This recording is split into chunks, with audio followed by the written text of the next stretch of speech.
The sun rose over the snow-covered stronghold, painting the world in shades of silver and pale gold. Era stirred beside the fire, wrapped in a blanket, but sleep had not come easily. Her visions of the past battle had been dark and vivid. Shadows of a greater threat lingered in her mind, warning of danger that even the Alpha King could not fight alone. Rurik entered the room quietly, his heavy boots muffled by the fur rugs. His eyes softened as they fell on Era. For the first time in years, he felt a sense of calm around her, something more than respect, more than admiration. It was trust, fragile and new, but growing with every shared moment.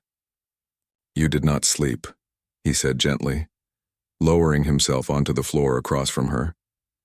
"I cannot," Era admitted. "I saw something, a shadow beyond the clan, something older, stronger. It waits." Rurik's jaw tightened. He had fought many battles, faced countless enemies, but the look in her eyes made him pause.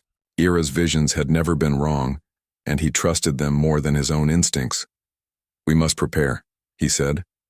"For us, for the pups, for the kingdom." Era nodded, feeling the weight of responsibility settle over her shoulders. She had protected the children once, and she would do it again. But now it was not only the rival clan. They were facing an enemy that neither sword nor shield alone could defeat. The following days were a blur of preparation. Rurik's warriors patrolled the walls, sharpening their blades, mending armor, and setting traps. Era worked alongside them, her knowledge of the land and unseen dangers proving invaluable. She mapped the forests, the frozen rivers, and the hidden paths, guiding Rurik's scouts to positions that gave them an advantage. The pups watched her closely, sensing her strength. The little boy who had first spoken to her often sat beside her, asking questions about the stars, the snow, and the strange visions she sometimes muttered under her breath. Era smiled softly, teaching him what she could. Through their innocence, she found a measure of peace even in the shadow of the looming threat. Rurik observed silently, standing at the edge of the training yard.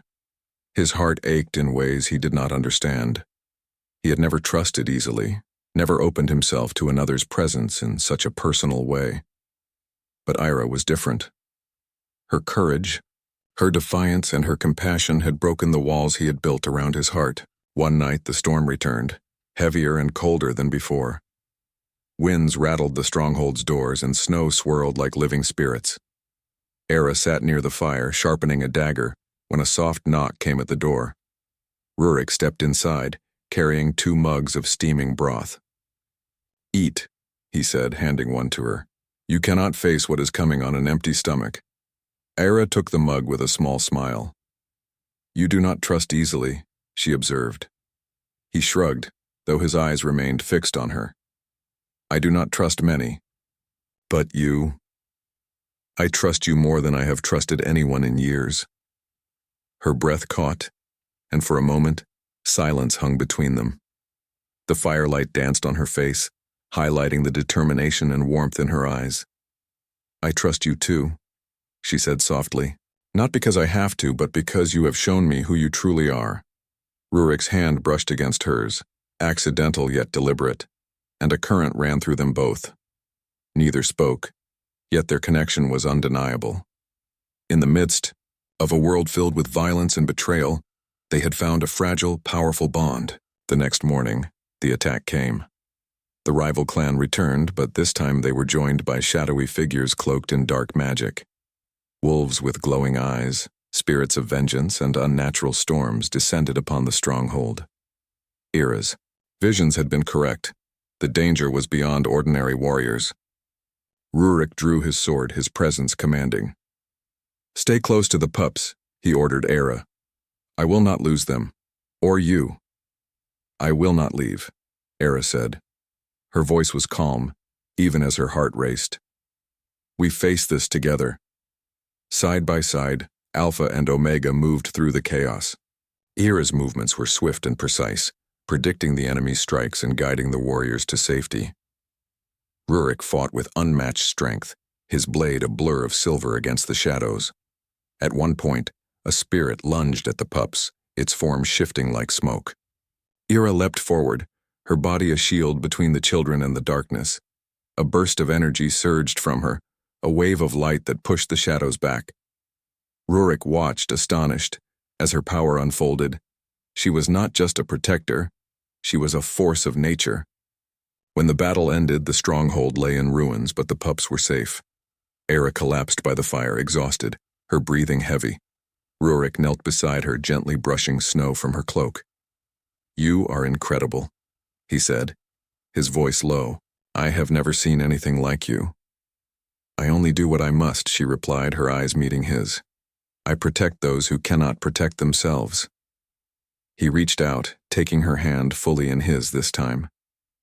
"And yet I cannot imagine facing the world without you." Her heart surged. "Rurik," she began, but words failed her. The firelight reflected in their eyes, showing the truth that neither needed to speak. They belonged together, not because of fate alone, but because they had chosen it through courage, trust, and shared trials. The days that followed were filled with rebuilding. Era remained close to the pups, teaching them, protecting them, and slowly earning the respect of the warriors who had first doubted her. Rurik was always near, sometimes silent, sometimes speaking in quiet tones meant only for her. Their bond deepened, forged in fire, snow, and shared victories. One evening, as the northern lights danced across the sky, Ira and Rurik stood at the edge of the stronghold walls, overlooking the valley. Silence stretched between them, comfortable yet filled with unspoken words. "You saved my children," Rurik said, breaking the quiet. "And you saved me, in ways I did not understand until now." "I only acted," Era said, her voice soft, "because it was right. But I am glad you see me now, not as an outcast, but as someone who matters." He turned to her, his hand brushing her cheek. "You matter more than you know, more than anyone could." Their lips met in a gentle, hesitant kiss, the first acknowledgement of the bond that had grown between them.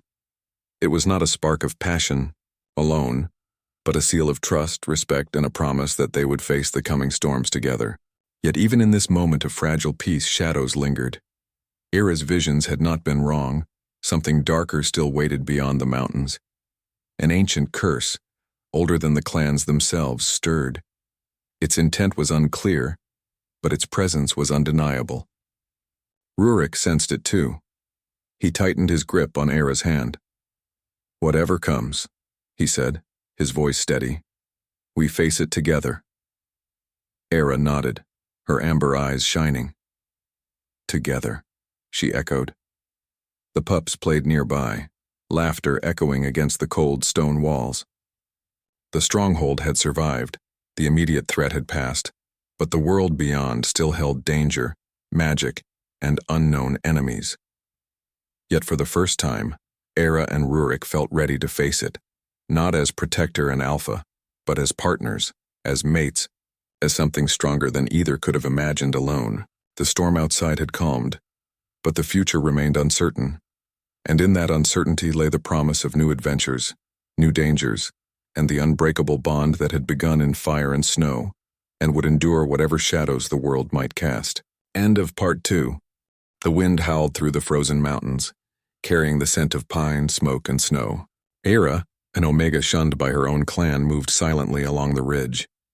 Her fur-lined cloak clung to her thin frame as she watched the valley below, her amber eyes catching the flicker of torches. For years her visions had warned her of danger, but no one had listened. Not her clan, not the elders, not anyone. They called her cursed, rejected, dangerous. She had long stopped caring about their words. Alone, she had learned to survive, to read the land, and to listen to the whispers of the spirits that no one else could hear. Tonight, however, the wind brought a new fear, the scent of smoke mixed with iron. Something was coming, and it was big. Down in the valley lay the stronghold of Rurik, the Viking Alpha King. Stories of his power traveled faster than the winter storms. He was ruthless, a man whose enemies trembled at the sound of his name. Yet he was also a father, and his children, the pups of the royal line, were said to be innocent, unprotected by the cruelty of the world. Until now, Era's heart tightened as she saw shadowy figures moving near the stronghold's walls. Her instincts screamed at her. Without thinking, she descended the ridge, moving like a ghost through the frozen forest. She was small, but her speed and knowledge of the land gave her an advantage. As she neared the walls, a trap caught her eye. Poisoned spikes hidden beneath the snow, clearly set for unsuspecting hunters. Era frowned, her mind racing. These were no ordinary thieves. These were trained, skilled, and they wanted something very specific. The Pups. With a deep breath, she leapt into the shadows of the courtyard. Her presence was like a whisper. One by one, she incapacitated the intruders, using her strength, speed, and sharp senses. They never saw her coming, and soon, the last of the shadowy figures fell unconscious to the cold ground. Before she could breathe, a deep, commanding voice cut through the silence. "Who are you?" Era froze. The voice was cold, sharp, and demanding. It carried the weight of authority. She turned slowly. Rurik stood at the top of the stairs leading to his hall, his dark hair falling over a fur-lined cloak. His arms crossed over his broad chest. Even in the dim light of the torches, he radiated strength, and his piercing blue eyes were locked on her. "I protect what must be protected," Era said simply, her voice steady. Rurik's eyes narrowed. "And who decides what must be protected?" "I do," she said, holding his gaze. "Tonight it was your children." He laughed, a low, dangerous sound. "A bold claim for someone I do not know." "I do not care if you know me," Era replied. "I saw what was coming. I acted." Rurik descended the stairs slowly, his boots crunching on the snow. Each step made her pulse quicken. He was larger than any man she had ever faced, and yet she did not step back. She could not. Something about him, perhaps his power, perhaps the danger, kept her rooted. "You have skill," Rurik said, stopping a few paces from her. "And courage." "I have survived worse," Era said. Her hands trembled slightly, not from fear, but from the adrenaline of the fight. Rurik studied her carefully, then looked toward the inner hall. "Come with me. I need to see what kind of danger my pups faced." Era hesitated. Trust did not come easily, but the urgency in his tone, the raw honesty of a man whose children were at risk, made her nod. She followed him into the warmth of the stronghold, the smell of fire and roasted meat filling her senses. Inside, the pups huddled together in fear. Their small faces lit with curiosity and relief when they saw her. One little boy, no more than 5 winters, stepped forward. "Did you save us?" he asked, his voice trembling. Era knelt down, offering a reassuring smile. "Yes, you are safe now." Rurik watched silently, the corners of his mouth tight, his mind racing. He had underestimated the Omega who had saved his children. He was not used to admitting he could need anyone, not even for protection. "Tell me," he said finally, his voice softer now. "How did you know?" "I see things others do not," she said simply. "Shadows, danger, death. I could not ignore it." Rurik's gaze hardened. "And yet your own people rejected you." "They feared what they could not control," Era said. "I do not blame them." The Alpha King looked at her then, truly looked, and something in his heart shifted. He was a man who ruled with strength and demanded loyalty, yet he found himself drawn to this small, defiant Omega, who had risked everything for his children. There was an unspoken tension between them, a mix of admiration, suspicion, and something deeper neither wanted to name. Over the next few days, Era stayed in the stronghold, guarding the pups. Each day the bond between her and the Alpha King grew, though neither spoke of it. Rurik observed her quietly, noting the way she moved, how she spoke to the children, and how she seemed unshaken by the cold, the snow, or even him. One evening the sky turned dark with storm clouds, and the wind screamed like a living creature. Era sat by the fire, her eyes distant, her mind on visions that came unbidden. Rurik approached silent, his shadow stretching over the hearth. "You see things," he said softly. "Things I cannot."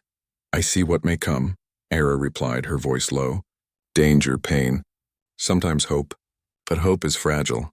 He sat across from her, studying her face. "You saved them." "My children. That takes courage. Not many would risk themselves for others." "I do not fight for praise," she said. "I fight because it is right." There was a long silence, broken only by the crackling of the fire. Rurik felt an unfamiliar stirring in his chest, a warmth he had not felt in years. Respect, admiration, and something more, something dangerous began to grow. The night was suddenly shattered by a distant roar. The rival clan had not given up.